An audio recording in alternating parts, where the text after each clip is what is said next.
Hi there. I got a little story to tell today. It's about a book that I bought in about 1993, and I've tried making this video a few times, but every time I go to do it, something weird screws it up. Um, there's a book I bought in about 1993 at a yard sale. My wife and I used to go yard sailing. When we lived in Tacoma, Washington, we went yard sailing every chance we got. And one of these times we were at a yard sale, and I was going through the books at the yard sale, and I couldn't find anything I wanted.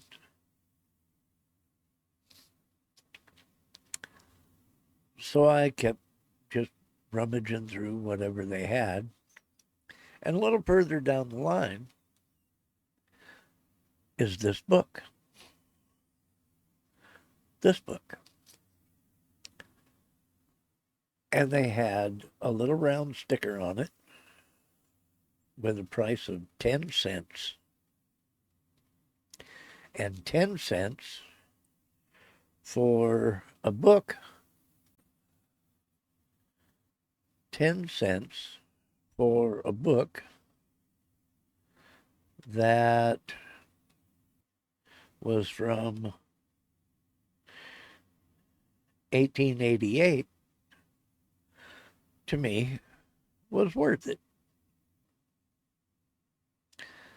Uh, I couldn't believe they only wanted a dime for it. And I couldn't figure out why it was farther away from the rest of the books, other than the fact that it was much, much older than the rest of the books that they had. So for a dime, I bought this book. And we didn't think much of it. We put it in the back seat with all the other stuff from that day and we went on our shopping business to other yard sales. Well, we got home with the book and I opened it up. And as I opened the very cover up,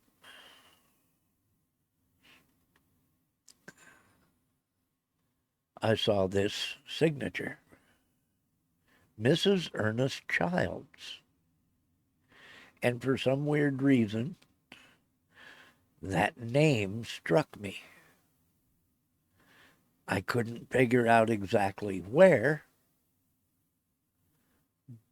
but somehow I knew that name. Well, after a while, I decided maybe my mom knows, and I wasn't sure, but I called my mom and I asked her, "Do you know a Mrs. Ernest Childs?" And she said, "Well, of course." She said, "That's your Aunt Mattie and Uncle Ern." Well, I remembered my Aunt Mattie and Uncle Ern. They lived in Anacortes, Washington, 111 miles away from Tacoma. But that was last time I was at their house must have been 20 years prior. And we used to go up there every once in a while. And my Aunt Mattie would make the most wonderful dinners for us. Uh, Always wild game because my uncle Ern was a big time big game hunter, and his garage was completely the outside of his garage was completely covered in antlers. great big mule deer antlers and elk antlers and moose antlers and just, I mean, every wall on the outside of his garage was covered in antlers. Just big, beautiful antlers. He had an old 1950s refrigerator in his yard that he had turned into a smoker. And he had chains welded like big link toe chains welded to the outside of it so he could lock it up and leave stuff smoke in there for days. He had uh, he had it set up where he could use it as a hot smoker, but he also had a pipe run from it 6, 7 feet away, maybe 8 feet, uh, to where you could have the fire pit over here, and only smoke would go through it. So it was like he had it set up for either a hot smoker or a cold smoker. And this old dude was chef's kiss, just absolutely. The stuff he made was gorgeous and beautiful, delicious stuff.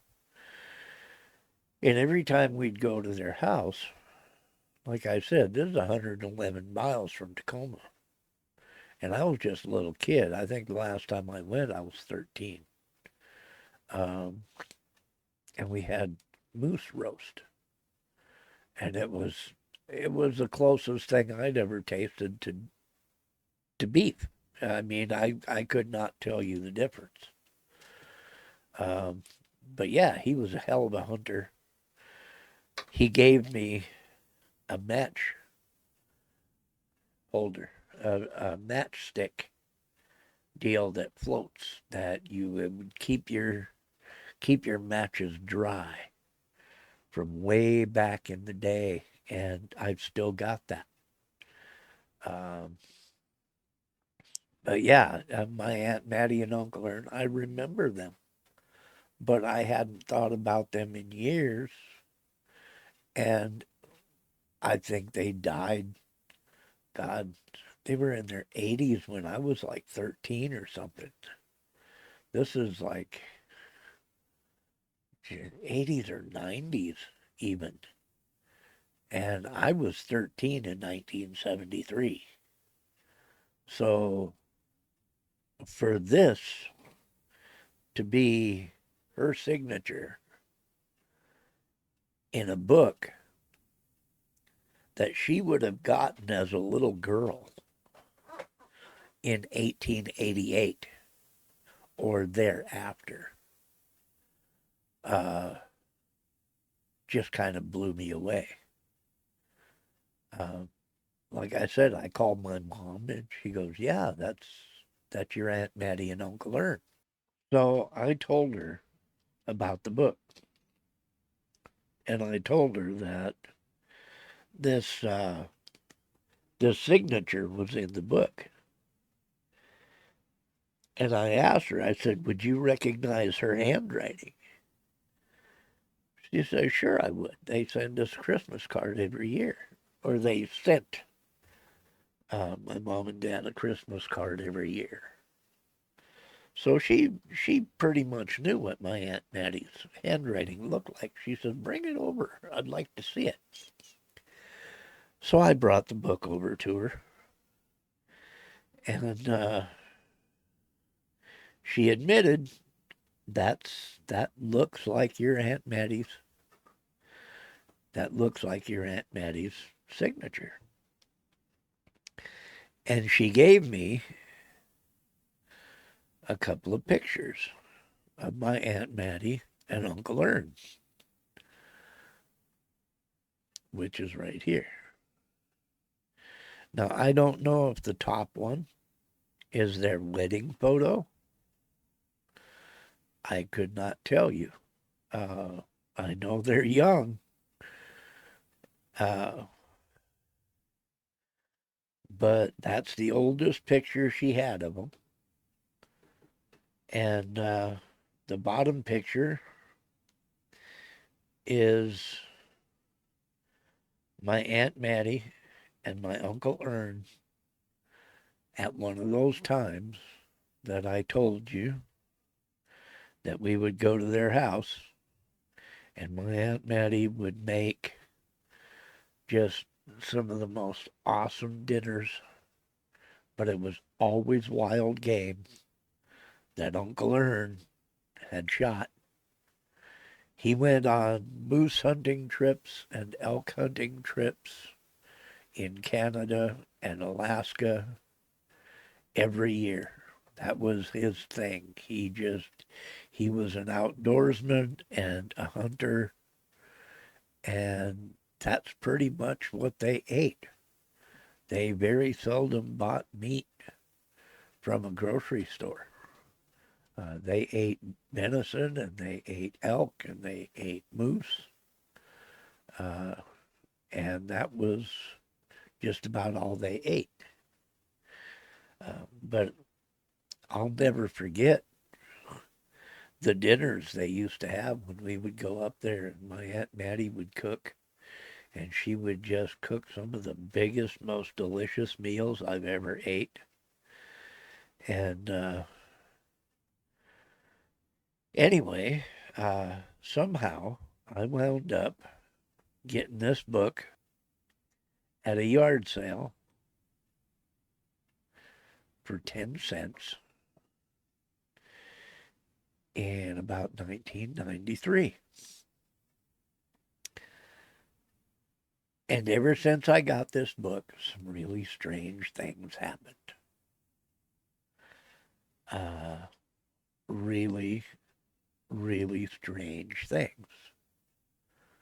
Um, like I said, my Uncle Ern was one big time hunter, and I hunted all my life. And I was going hunting with some guys one year, and we had a guy living with us named Scott. And Scott hadn't been hunting much or before. I don't know. He had to borrow a rifle from his dad to go. And he went and he got his hunting license. And I had a habit because there are times when you leave things at home and you forget stuff. So I had this habit of laying everything out except your camping gear, your clothing, and all of that. You check beforehand. Your backpack, your everything goes in the car the night before. You check it, you make sure this is everything you need. You've got your hunting knife in your backpack. You've got everything you need goes in the backpack in the car. On the kitchen table, your rifle, your shells, and your hunting license. The last three things you pick up before you walk out of that house: your rifle, your shells, and your hunting license. They go in your pockets and in the car when you go get in the car to leave. Now, my wife would get up in the mornings before I got up, or about the same time, and she'd make coffee and fill the thermoses. So the thermoses are filled while we're doing what we're doing. The thermoses make their way to the car, and the last thing to be taken was when you went to get in the car. My license goes in my pocket, my shells go in my coat pocket, and my rifle is in my hand. Well, that Saturday morning, Scott's hunting license had disappeared. Couldn't find it anywhere. The night before, it was laying on the table, right beside his shells and his rifle. And I told him, I said, I don't know where in the hell it went, but if you don't have your license, you're not taking a rifle. You can go along, but you're not taking a rifle. I said, I got a Benjamin pellet gun. You can go with us and you can shoot squirrels and rabbits if you can find them, but you're not hunting. You're not taking a deer rifle without a license. Boy, he was pissed off. He was mad. But he went anyway, and he never took a rifle.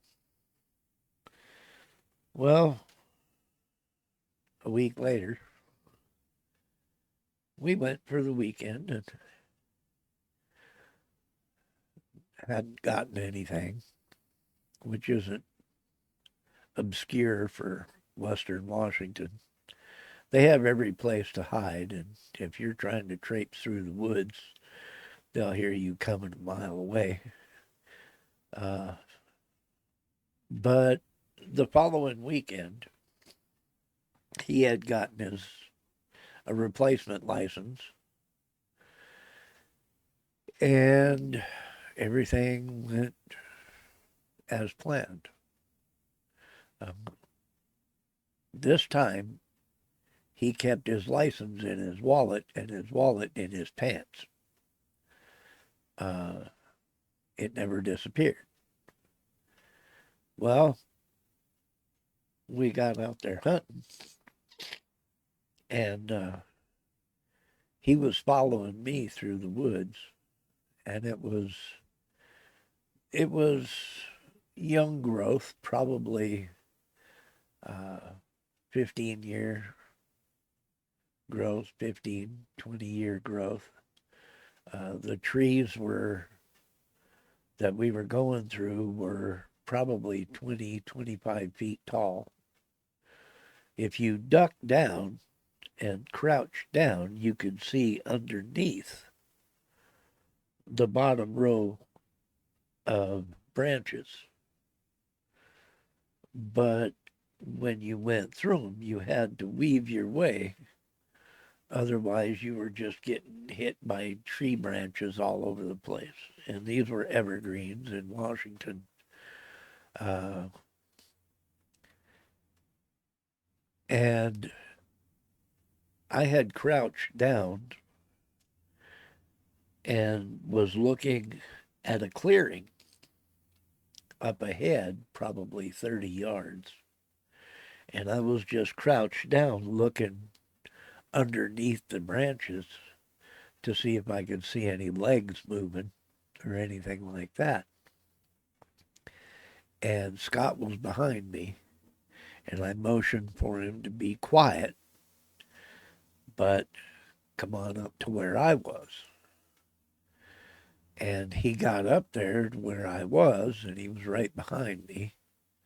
And I was whispering to him that I wanted to, like, virtually belly crawl up here in to see if there was anything in this clearing. And I looked and I noticed that on his Model 94 Winchester that he'd borrowed from his dad, the hammer was cocked all the way back. And I asked him, I said, do you have a fucking shell in the chamber of that? Oh, yeah, I'm ready, he says. I said, you're telling me you got the fucker cocked and it's ready to fire? Oh, yeah, I'm ready. I said, uncock that fucking rifle. I said, put that hammer down and give it one click. Why? I said, because I'm fucking getting up and leaving. I don't want you fucking behind me anymore with a gun. Why? What's the matter? I said, do you know it would only take a twig to fucking hit that trigger? And you'd have fucking shot me. So what the fuck is wrong with you? You don't even need a fucking bullet in the chamber, you stupid son of a bitch, let alone to have the fucking thing with the hammer cocked back ready to fire. I was mad, just fucking livid, pissed off. I said, you will never fucking hunt with me again. I just stood up and I turned around, fucking walked right out of the woods. I didn't give a fuck if I scared every goddamn deer in the territory. We're going back to the fucking car. We're fucking, I'm done. And we went right back to camp. And I could not stop reading him the fucking riot act over this stupid fucking shit. I'm like, you stupid son of a bitch. This is the last time you will ever fucking hunt with me. I said, tomorrow, if I go left, you go right. I said, I don't want you any fucking where near me with a gun. He got all bent out of shape about it and decided, fuck it, I'm I'm fucking leaving. Because he had followed me up there. And he just got in his fucking car and he left. Well, we got home. I got home a couple days later. And my wife told me that when he got there, he went in the living room and he ejected some shells and said he wasn't sure it was there was anything left in it, and he pointed at the wall and fucking click. Well, my wife knows enough about fucking guns to just tell him how fucking stupid that was. If you don't know if there's anything in it or not, you don't just point it at a goddamn wall and pull the trigger. On the other side of that wall was our daughters that were fucking sleeping. Oh, when I got home, I told her about the fucking hunting trip, and she told me about him unloading the gun and how he said he wasn't sure there wasn't anything in it, and just pointed at the wall and fucking pulled the trigger. That fucking blew my mind. He was upstairs, or he stayed upstairs, and I went upstairs and I fucking checked his gun. Sure as shit, there's 3 shells in this fucking rifle. Old Model 94 Winchester. I ejected all the fucking shells out of it. I say, you need to get the fuck out of my house. I said, there's no excuse for that shit. You are the most unsafe son of a bitch I have ever seen with a gun. And the more I thought about it, after he was gone, the more I thought about Uncle Ern and how his hunt license had disappeared that first weekend. Never did find that hunt license. But I know for a fact it was laying on the kitchen table the night before we were going hunting. And it disappeared. Just completely fucking vanished. And he never got to take a gun. The second weekend was when he took a gun. And that was when I caught him with the fucking being stupid with a rifle. And that was, at the time,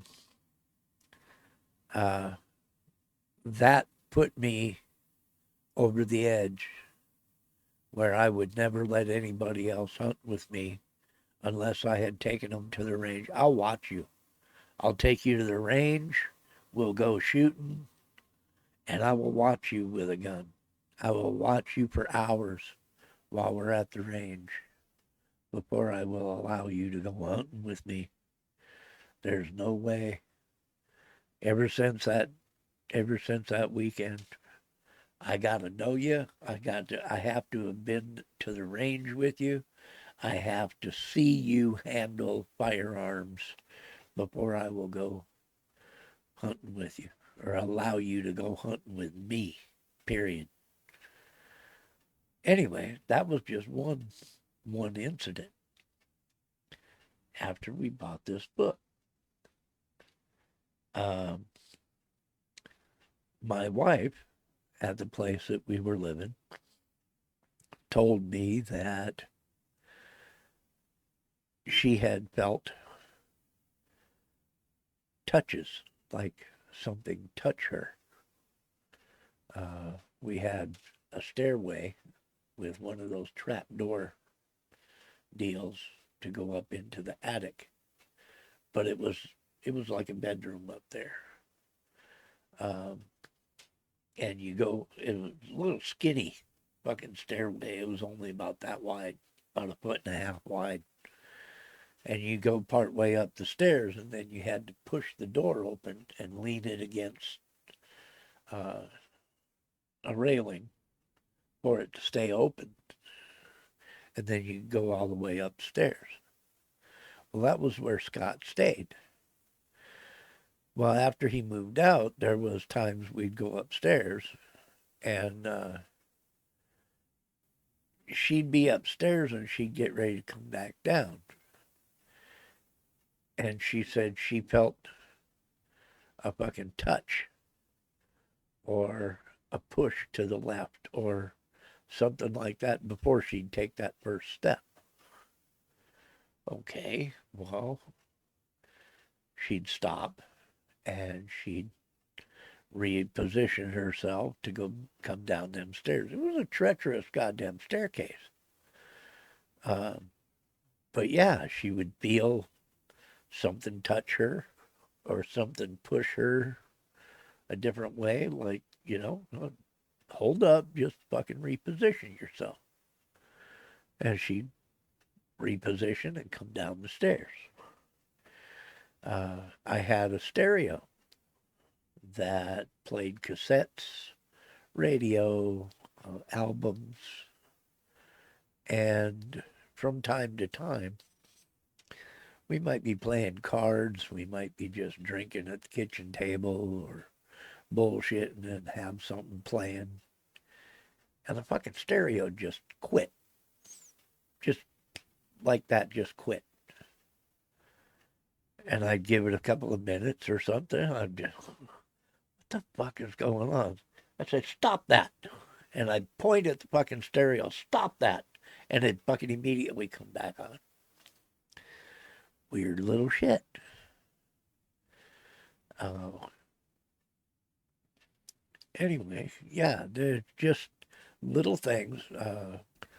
My best friend, his mom, and his sister were at the house. And Robert asked his mom for the keys to the car. We were going to go get some beer. She couldn't find the keys. She went so far as to dump her entire fucking purse out on the kitchen table. Could not find those fucking keys. It drove her crazy. How in the fuck are we going to get home? We can't even go buy beer. And I just grabbed my keys. I said, well, we'll take my fucking vehicle. We went and we bought some beer. And we got back, and Robert's mom reaches into her purse to get a cigarette, and right on top of her cigarette pack was her keys in her purse. Okay, now I don't know if Aunt Maddie just didn't want Robert driving. I, I don't. I have no fucking idea. But those keys were only gone for an hour. We went and got beer in my car. We got back, and Robert's mom reached in for a new pack of cigarettes, and there's those keys sitting right on top of that new pack of cigarettes. Doodly doodly doo. What the fuck's happening here? She dumped that purse out completely, just fucking all upside down on that fucking table, and she was all freaked out. She could not find those keys. And yet, when she reached for a new pack of cigarettes in that purse, those keys were sitting right on top of that new pack of cigarettes. Okay, weird little shit. When we moved to Dickinson, North Dakota. And I was working as a pressman in the press room. Uh, and I came down with the flu. I mean, I have never had anything like this. This was 2000, or no, this was 1998, 97. Uh, and I came down with the flu like I had never had in my life. I was 2 weeks on the couch. I couldn't even move. She would, my wife would make me chicken noodle soup.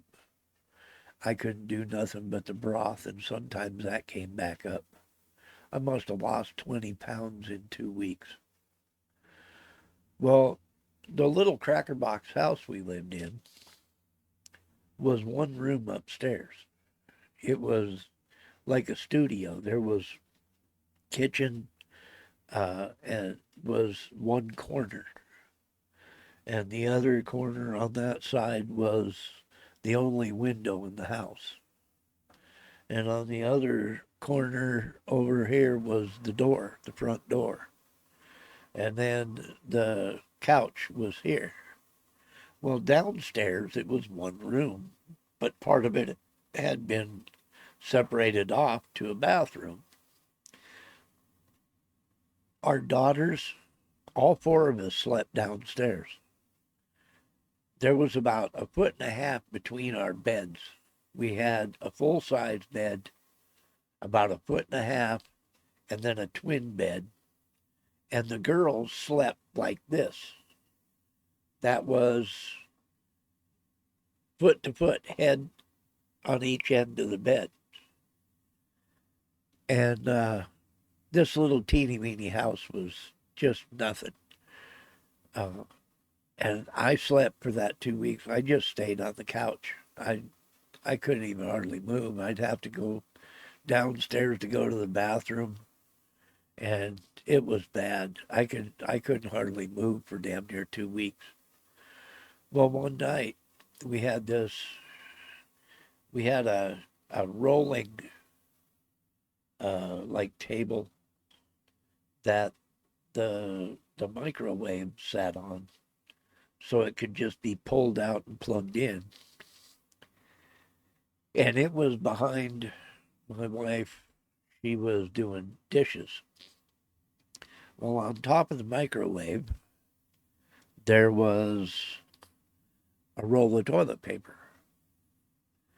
And while she's doing dishes, all of a sudden, up over her shoulder comes this roll of toilet paper and lands in the sink.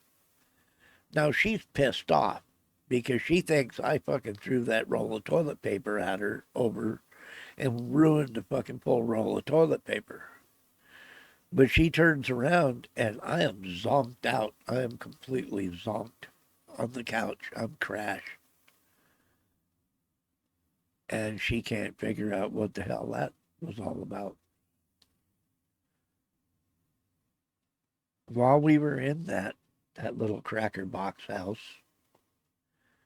we had my friend Robert come out from Washington, and he was going to start work on the oil rigs.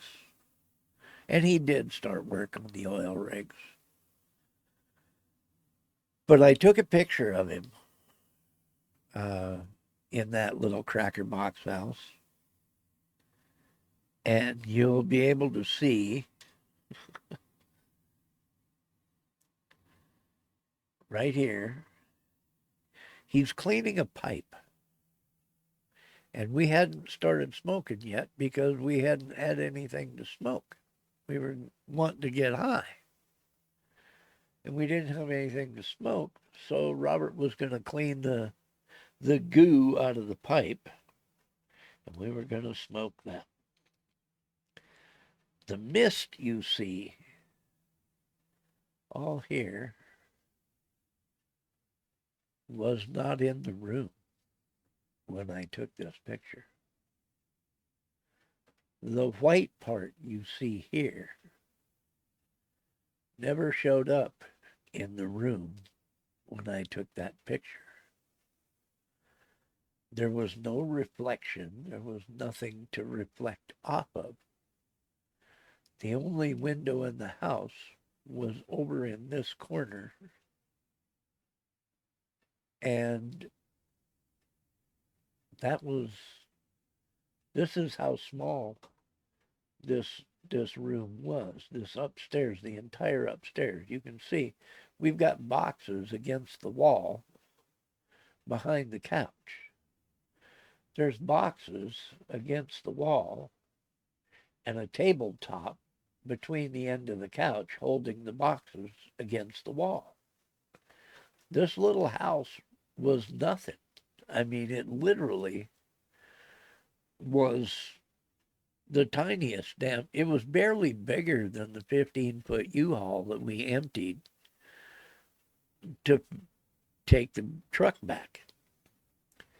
But if you look really close here, this looks like a bust and a face looking at his hands as though it's wondering what the hell he's doing. And like I said, none of that was visible in the room at the time. None of it. This is the couch that I was crashed on where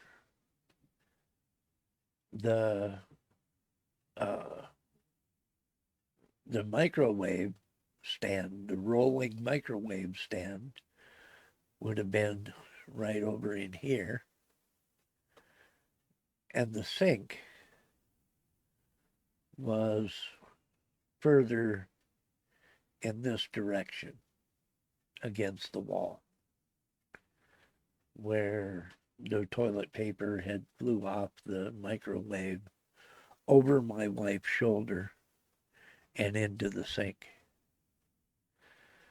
But this picture is a GIF, whatever you want to call it, that I took and put into Photoshop, and I started removing colors from the picture because I wanted to see. The only color I didn't want to remove was white. And I wanted to see if anything happened to this right here. And sure enough, this particular shape, the more colors I removed from around it, the more this began to look like a face, a head, shoulders, and virtually a bust looking directly down this way at his hands, trying to see what the hell he was doing. So yeah, that's one weird picture. But that's just part of the stuff that happened since I got this book. And what I plan on doing, I want to make some videos about this book, my Aunt Mattie's signature, Mrs. Ernest Childs, my aunt and uncle, Uncle Ern and Aunt Mattie and Uncle Ern that I hadn't seen since I was probably 13.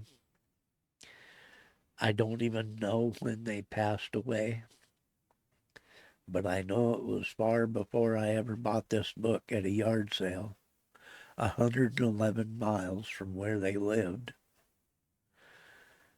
And like I said, printed in 1888,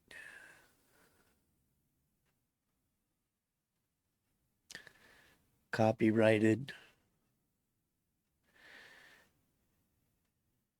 in 1887,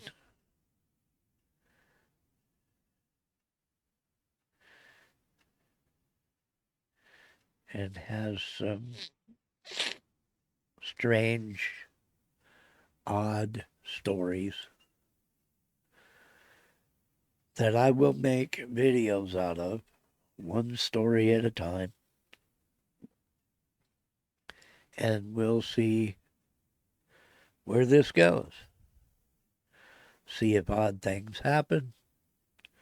I've never read all these stories. In fact, the only one I actually read, and I don't even hardly remember it, was on page 207, where the little girl's hair is pressed between the pages, and the story and the poem from shore to shore. Um,